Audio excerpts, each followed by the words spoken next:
Dalam situasi yang seperti ini, setiap orang tidak pernah bisa menghindar. Baik orang percaya maupun tidak percaya. Tetapi apa yang membedakan kita orang percaya dengan orang yang tidak percaya? Yaitu hadirat Tuhan. Hadirat Tuhan itu yang akan membuat kita bisa melihat sebuah perbedaan. Karena hadirat Tuhan itu yang akan membuat kita melihat pembelaan Tuhan buat hidup kita. Karena itu dalam situasi ini, apa yang harus kita lakukan? Di saat-saat orang mengalami ketakutan, kekhawatiran yang dalam, baik dalam kehidupan mereka, kesehatan mereka, dan lain sebagainya. Apa yang harus anak-anak Tuhan lakukan? Mari kita baca Alkitab kita dalam Mazmur pasal 42 ayat yang kelima. Dikatakan begini, inilah yang hendak kuingat, sementara jiwaku gundah gulana, bagaimana aku berjalan maju dalam keberadaan manusia, mendahului mereka melangkah ke rumah Allah dengan suara sorak-sorai dan nyanyian syukur dalam keramaian orang-orang yang mengadakan perayaan. Saudara, ini yang dilakukan oleh pemazmur.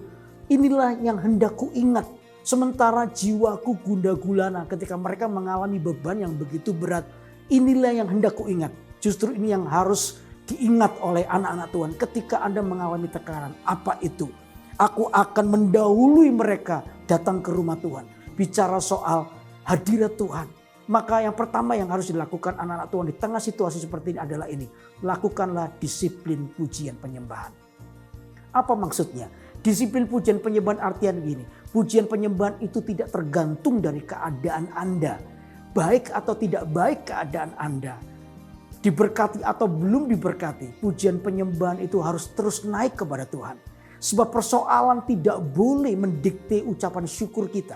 Justru ketika kita melakukan sesuatu di tengah-tengah situasi yang menekan hidup kita, lalu ucapan syukur naik, justru itu yang terbaik.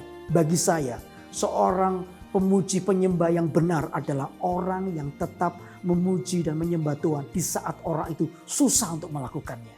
Karena itu ini poin yang terbaik buat jemaat di tengah-tengah Anda mengalami atau mendengar banyak isu yang tidak jelas. Lakukanlah ini, penyembahan kepada Tuhan. Disitulah terang Kristus akan nyata dalam hidup Anda. Hatimu akan tetap tenang dan Anda akan mengalami tuntunan Tuhan. Dan saya percaya kemenangan akan ada di pihak Anda. Itu yang pertama. Lalu yang kedua, saudara percaya bahwa dalam pujian penyembahan ada kuasa di dalamnya.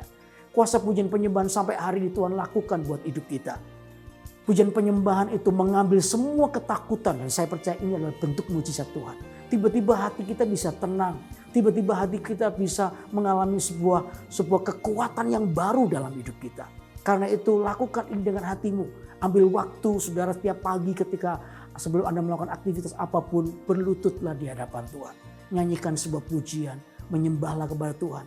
Undanglah hadirat Tuhan ada di hidupmu. Maka teranglah hidupmu. Maka semua bentuk kekhawatiran, ketakutan akan lenyap. Dan kuasa Tuhan nyata. Anda akan dilindungi dalam banyak hal. Sehingga nyata perlindungannya. Dan kita berkata bahwa hari ini aku mau berjalan bersama dengan Tuhan. Dan hari ini aku percaya mujizat Tuhan akan selalu menyertaiku. Amin.